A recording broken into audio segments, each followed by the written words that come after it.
So this is the second episode of Behind the Creator. Today we have Rifqi with us today. It's the second episode. The first one was with Declan, and today we'll be learning about more about what Rifqi does behind the scenes and how he plans and creates his content. So for the first question, which we'll jump right into, is what motivated you to start this Instagram account and to just as a whole start creating? Uh, what motivated me to start? Okay, I think because for me back then, uh, I would say it's by accident lah. Mm-hmm. The other time I was just curious with the whole like social media scene. Yeah. This was something back in 2021 or 2020 when TikTok just entered the market of social media. And I was just curious lah. I did a couple of videos, and one of them did very well. Mm-hmm. I think I garnered over 7 million views, and I started a trend on like this whole graduation transition thing.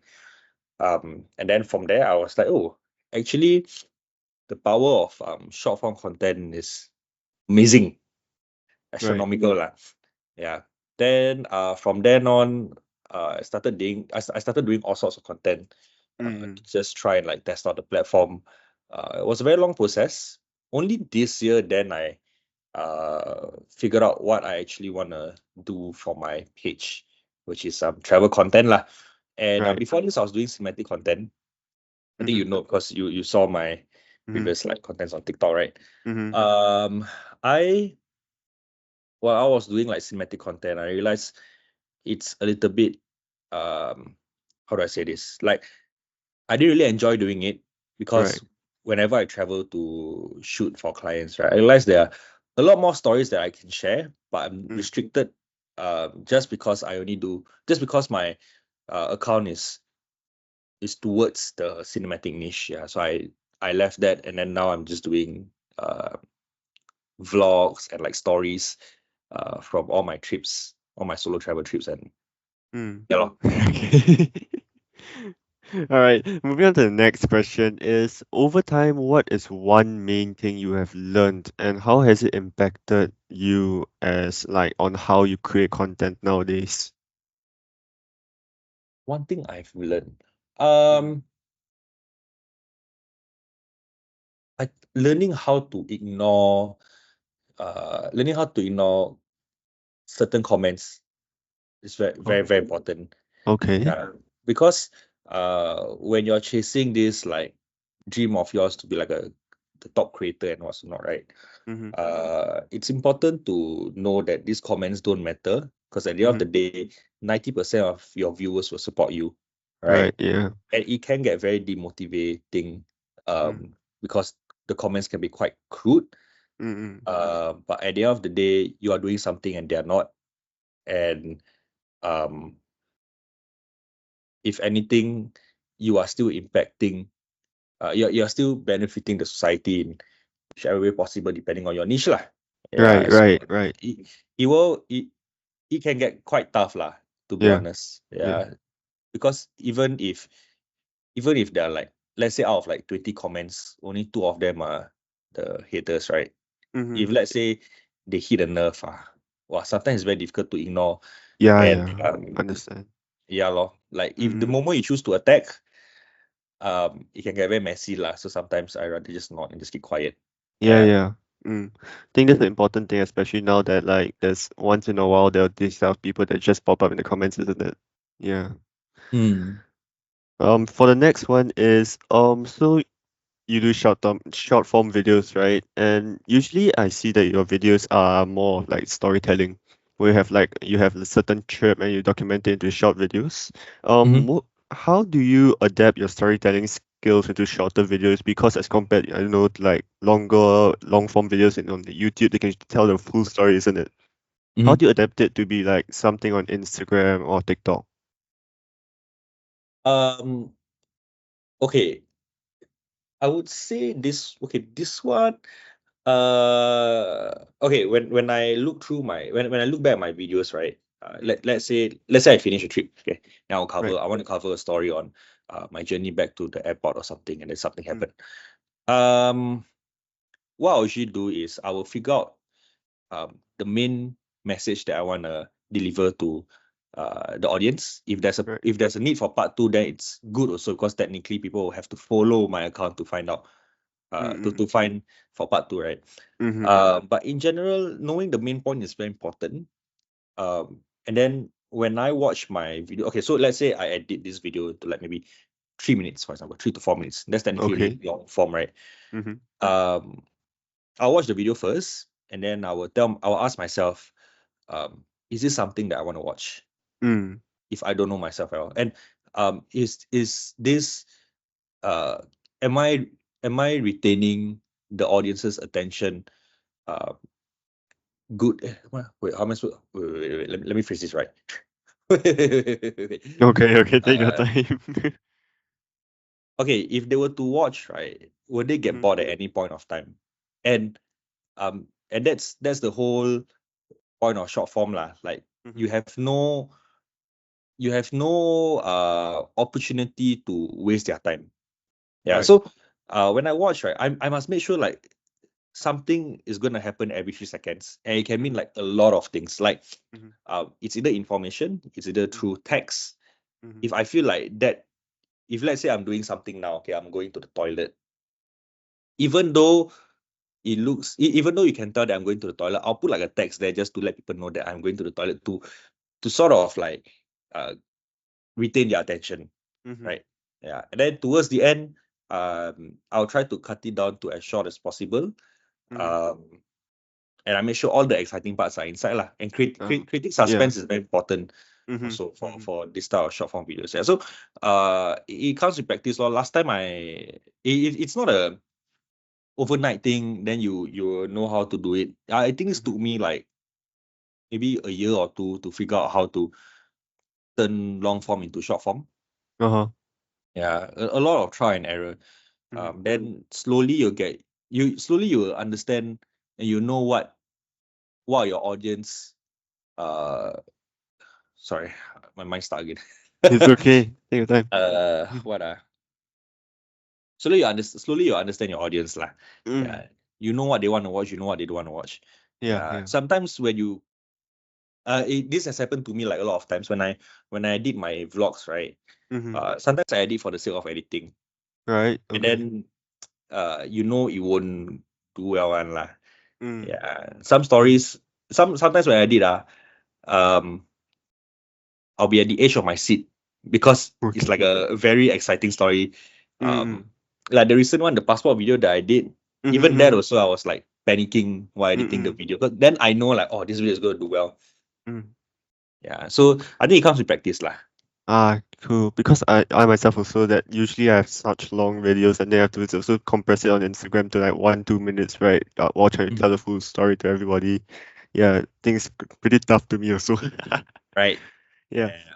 All right. The next question is so we know you travel a lot. So how does traveling to so many places around change your perspective of things? Because I know you know definitely there's something that would have changed in you when you travel so much to so many different places. You're not just you don't just see Singapore itself, you see the many different more places. How has traveling changed me? Uh, I think I've learned to be more appreciative and more composed in Mm-hmm. certain situations. Yeah, because um overseas, right, when things go sideways, Mm-hmm. you are in fight or flight mode, right? And Right. like knowing how to adapt to certain situations overseas is very, very crucial. Lor. So Mm. I've screwed up quite a lot of times overseas to the point whereby I know when is the right time to worry. Mm-hmm. I mean, when I face new challenges, then I'll panic again, lah. But that's the thing. That's the beauty of traveling. Like, um, I realize I'm very okay to learn now compared to back then. Right, right. I'm more than okay to accept the fact that some of these things happen for a reason. I'm okay. I'm always looking forward to learn Mm-hmm. from my Mm-hmm. mistakes. Mm-hmm. Uh, and at the same time, also I appreciate what I have now because um, some of the places that I've been to, um, sometimes I'll question myself lah, like, they don't have this, they don't have that, but they are so happy. What am I doing wrong? Yeah, yeah, Right? yeah. Yeah. So because of that, I start to appreciate my life even more, and I feel like I'm not as oblivious Mm-hmm. now compared to back then. Mm-hmm. Yeah. And I'm always on the lookout lah to improve on myself whenever I travel. So Right, right. I think that's how it has changed me lot. I think Yeah. more recently also you have been learning a bit of Chinese. Oh yeah. You want me to intro in Chinese ah? Yeah. Oh yeah, that's another thing also. Learning Chinese overseas has helped me to be less afraid of making mistakes. Yeah, because when I go overseas and I speak to them in Chinese, right, the more of times I have to pull out my translator uh, and like embarrass myself and tell them like, oh, sorry, 我不明白了，可以发音吗? Then it's like, you are okay. It's to the point I'm okay to make mistakes in front of strangers. Mm-hmm. And I feel less embarrassed because I feel like that's the best way to learn, Mm-hmm. right? Understand. Yeah. So yeah, lor, that's how traveling has changed my perspective of how I see things now, lah. Mm-mm. Yeah. All right, we're down to the last three questions actually. So for the next question, it'll be how do you plan your videos actually, or do you just capture whatever you see when you're there? There's no specific places that you like plan to go. It's like no, there's no sequence to what you're going to do. Oh, okay. This one, right? Um, because my content revolves around traveling. Mm-hmm. Um, the what I usually do is I will plan a few stories first. Mm-hmm. Um, because when you watch, like, when you do your research on the itineraries or like the things that are happening in this specific city, for example, there will be stories that you can cover. You can Mm-hmm. um tap on lah. Let's say like this famous building, okay, Mm-hmm. like Hong Kong or something. You can go down and ask like the locals on the history of the place and like what are some interesting facts about the place itself and what's not, right? Mm-hmm. So Mm-hmm. I'll plan a few locations for me to try and cover a story on it. Mm-hmm. The rest, right, is just like me interacting with the locals. Because I realize every time I travel, there's always like uh, I'm always in like a very unique situation. Right, right. Yeah. And like the best thing about how I do my videos is that I don't even think about my camera when I cover these stories because I use Insta360 camera, right? Yeah, yeah. Yeah. So like when these things happen, I just let my camera be all, and then Mm-mm. I'll interact with the locals from there. Yeah, Mm-mm. because I realized the moment I okay, if I were to have like my A7 IV, if I were to use like a DJI Pocket 3 or something, Mm-hmm. it's easier it's easier for me to say like, okay, I'm gonna frame my shot, I'm gonna stage Mm-hmm. it. Mm-hmm. Can I get this guy to say that line again? Mm. Right, right, Then right. it kind of it'll ruin the whole experience lah. It looks very staged already, First isn't it? stage, Yeah, right? yeah. Then all these things happen spontaneously. Mm-hmm. Um, then when usually after it happens, right, I will try my best to put it down in my notes on my phone Mm-hmm. that I've covered this story. Then when I come back, I just look at my notes like, oh yeah, I covered this. Now I Mm-hmm. remember where I put my files. So it's like very easy Mm. for me to just take it and plan Right, from there. right, So, right, right. yeah, lor. Okay, very nice. The next question will be it's quite a random one, but what is one goal that you still want to achieve by the end of this year? End of this year, Yes. I feel like I have already, You have? which is to work with an airline. Oh, okay. Yeah, because I worked with Scoot Mm-hmm. recently Mm-hmm. in September, right? Mm-hmm. And okay, I'm gonna say this. I feel like I managed to speed run that dream of mine. I mean, I have Mm-hmm. bigger dreams, but this year's one was just to work with an airline.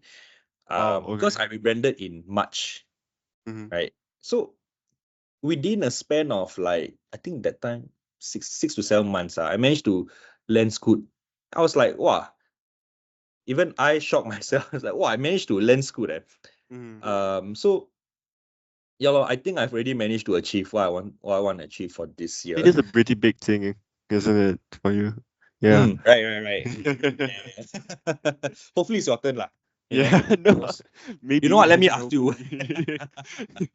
All Yeah. right, on to the last question. Can It will be one advice that you would give to people like watching who would be maybe like wanting to start creating or maybe do something like you. advice? I think okay, for me, it's very simple. If you want to start creating content, right, you need to create content with a good purpose and good intention. Yeah. Right. Some people create content just because they want to be famous. And when you do that, right, uh it leaves a very you will leave a very bad uh what's it called? Intention? Footprint. Oh, yeah. Yeah, because some people they will go all out to go viral, right? And Yeah, like it yeah. can be as bad as like relying on other people's downfall as their content. Right. And like when people think of you, they will only think of you because of that, right? Mm, And you can see, some creators they're just out there for money. right. Yeah. So you must always um have this intention of just like helping people lah. It can be in any Mm-hmm. form of like, let's say cinematography is one, right? For me, Mm, it's travel. So I want to help people to travel on a budget. mm-hmm. Some people they give tips on losing weight, right? Yeah. So people see you for your intention, Mm-hmm. and then people trust you from there. Yeah. Right. Okay. So that's one. If let's say you are having trouble with figuring out your niche, Mm-hmm. um, find find find something that you uh find a hobby lah. For example, you can try like any hobby or so on, and then learn how to replicate uh those videos Mm-hmm. that are related to your to what you want to do. Mm-hmm. Because there are videos out there that let's say golf lah. I'm sure there are a lot of golf influencers also, right? Mm-hmm. Mm-hmm. And some of them you can replicate some of them and then see how you want to tailor it to your own style lah. Yeah, because Mm-hmm. the number one question that I always get is I don't know where to start Right. for Yeah. content. Yeah. Yeah, and the best way to start is to try and copy someone first and then Mm. understand the mechanics of a viral video. Mm-hmm. Mm-hmm. Yeah, the more you do it, the more you're able to understand what you actually want to do, the easier it is for you to, the faster it will be for you to kickstart this like content creation journey lah. Right. Yeah, Right. and Right. never be afraid. Don't ignore. Learn how to cringe lah. Yeah. Yeah, learn how to cringe. That one is very important. Yeah, Mm. because um, it's cringe until okay. There's this quote like you're gonna be caught. It's cringe until you make it lah. Yeah, Right. Right. so it is fine lah. 90% of the people will still support you either way. Mm-mm-mm-mm. Mm. Yeah, All right. that's my advice. Oh, That's about it for oh me. really? Yeah. Oh You have shit! Wow, anything to damn add fast, on? yeah. Because necklace was